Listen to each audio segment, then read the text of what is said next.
Excuse me. May I come in, please?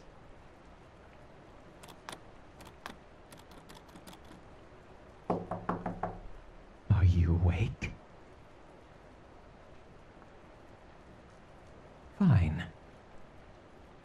I'll just have to use my own key then.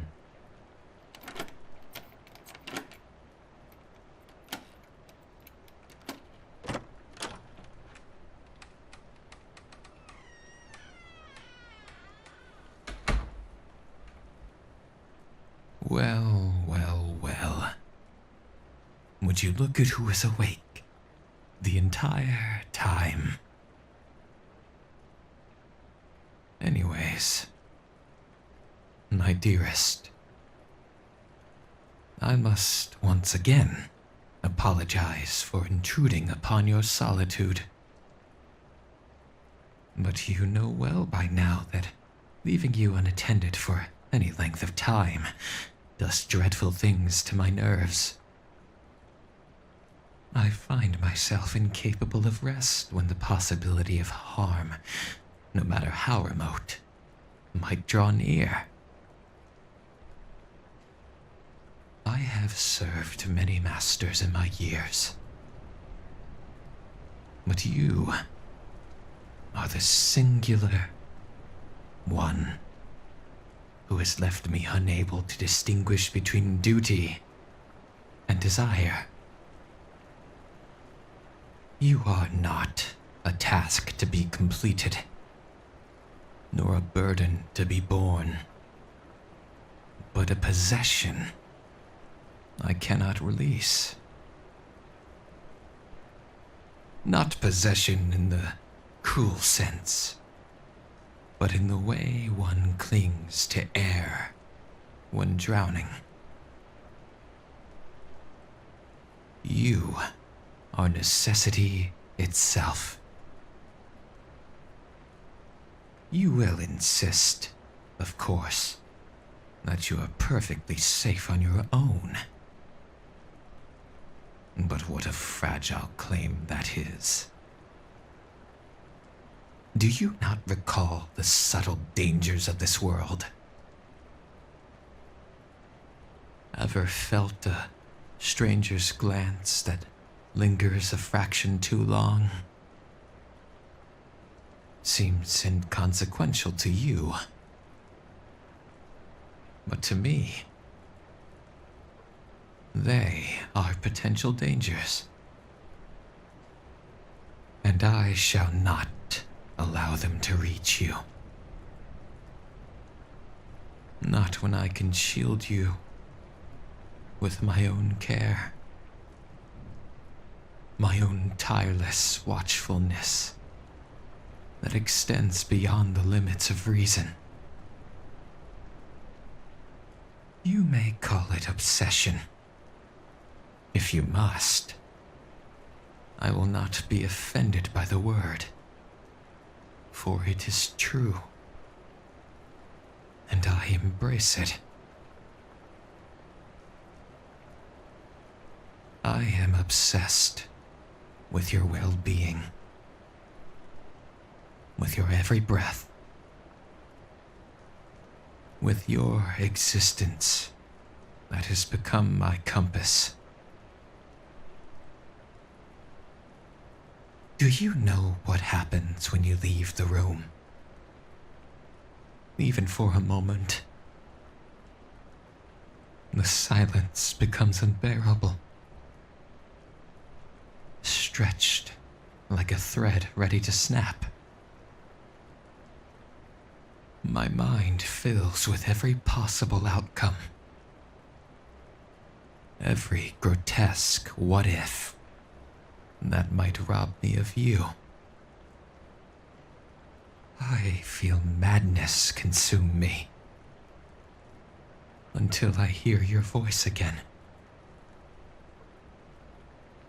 And only then do I remember how to breathe. I cannot bear the thought of you struggling alone, even in something as minor as fastening a button or lifting a heavy book. It feels insulting to imagine you putting yourself through any sort of physical labor when I am here. When I have vowed to take such matters into my own hands. You will protest. I know. You will say it makes you weak to rely on me so entirely. But let me be clear. You are not weak. You are human. And if I may confess, part of me revels in the excuse to be your strength. To interlace myself with the very fabric of your life.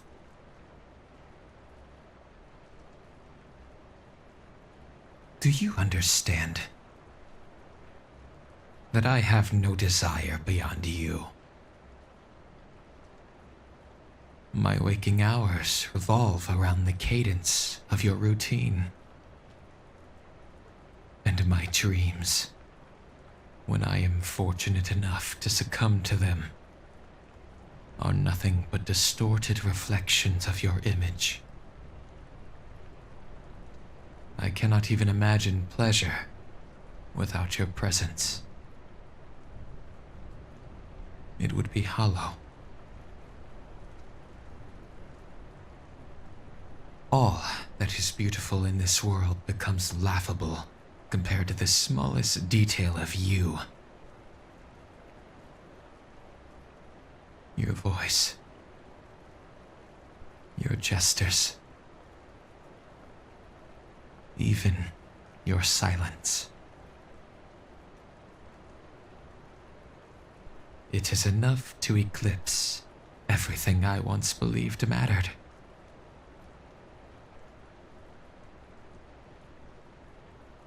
Perhaps I frighten you with my intensity. Though I assure you, there is no malice in it. I would never harm you, never force you into anything that might wound your spirit. My hands are not meant to confine, but to cradle.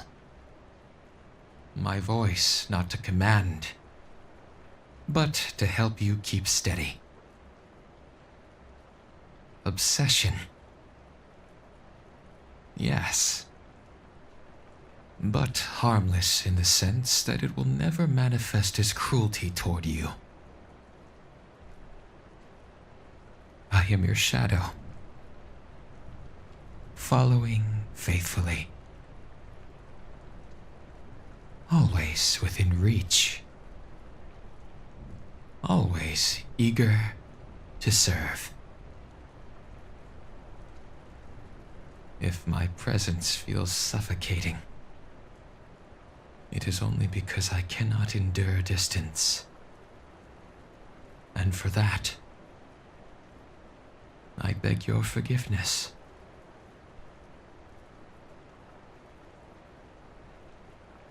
Yet, I wonder, does it not soothe you, even a little, to know that there is one person in this cold world who will never abandon you, who will never weigh your worth against convenience, or withdraw affection because of flaw? Your imperfections, if such things can even be spoken of, are not flaws to me, but charms, details that complete the portrait of the one I revere. When you stumble, I see grace. when you doubt yourself. I see resilience. Even in your weakness, I see strength. Because it is you, and you alone, who embodies all of it. I have thought often about the way others perceive you, and it disturbs me. They only see fragments, never the whole. I loathe them for it. In a quiet, restrained way. For they reduce you to something they can consume casually. They will never know how sacred your presence truly is. And though I remain polite in the company of such outsiders, I seethe within, knowing they dare imagine themselves close to you. You must forgive my jealousy. It is unbecoming, I know. But can you blame me? To stand by your side, to serve you daily, and then watch another presume they have even a fraction of your attention. It is unbearable.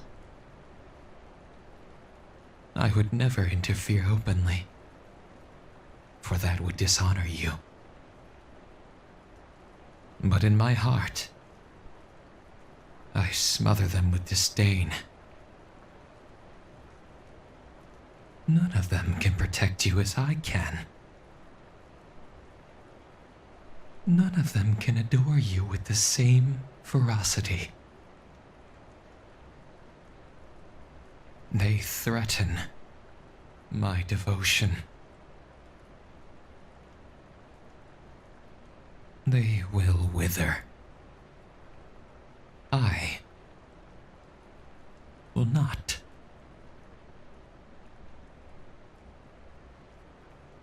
Tell me, have you ever considered what it would feel like to lean wholly into my care? To surrender every burden, every weary decision, every tedious task into my hands? Imagine it.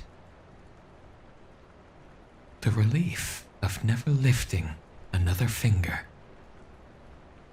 never facing another doubt, because I am there to anticipate, to shield,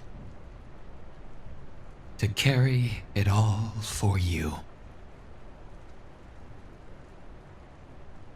You would not lose yourself in the process. On the contrary, you would finally be free to exist without weight,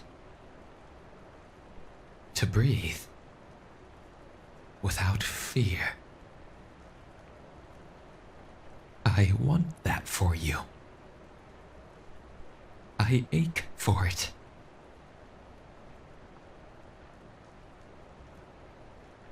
There are moments when I envy the walls of this house, for they are permitted to remain with you even when I am dismissed.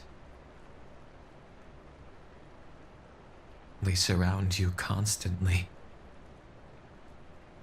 They know every sound of your footsteps, every whisper of your sighs. I would give anything to occupy such a position, to be inescapable. Not by force, but by simple permanence.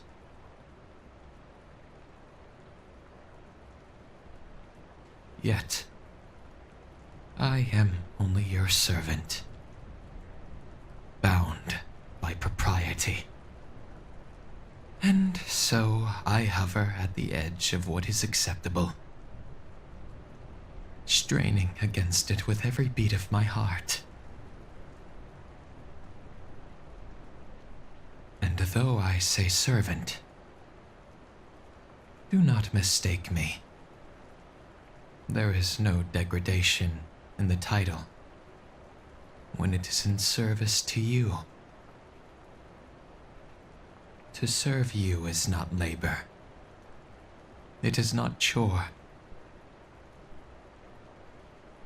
It is everything I desire.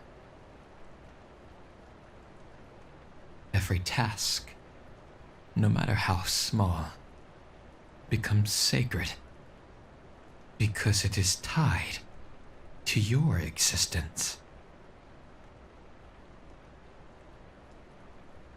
Even suffering becomes a joy if it is in your name. But the cruel truth, my master, is that even in these confessions,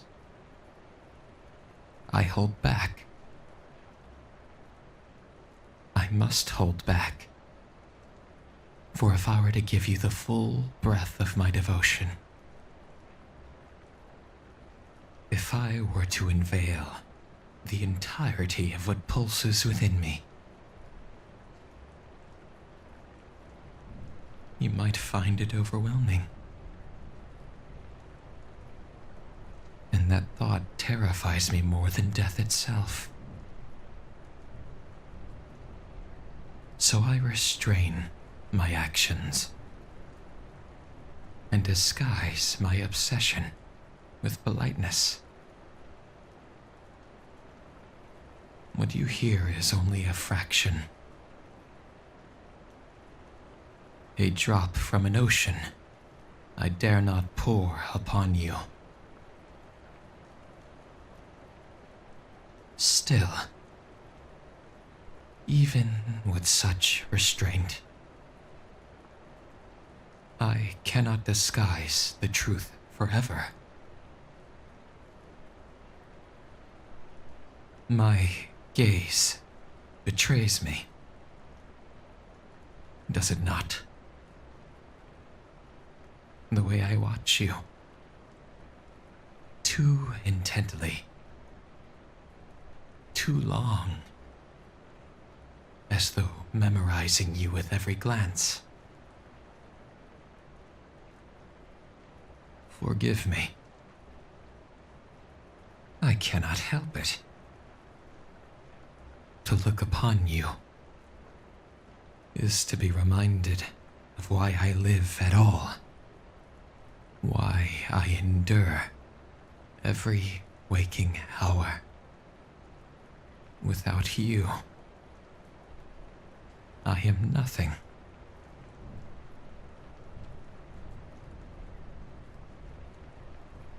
And if ever you should grow weary of me, if ever my presence feels more burden than blessing, I would not resist your command. I would obey, as I always have. But know this, though. Though I may step aside at your order, though I may retreat from your sight, my heart would remain fixed upon you. Distance could never unmake what has been carved so deeply within me. My devotion is eternal, even if unseen. even if unacknowledged. For now, however, you permit me to remain, and I am endlessly grateful for that mercy. I will continue to hover close, to anticipate your needs, to treat your every day with my care. Call it obsession, call it devotion, call it madness. It matters little to me. What matters is that you are safe, you are tended, and you are mine to protect.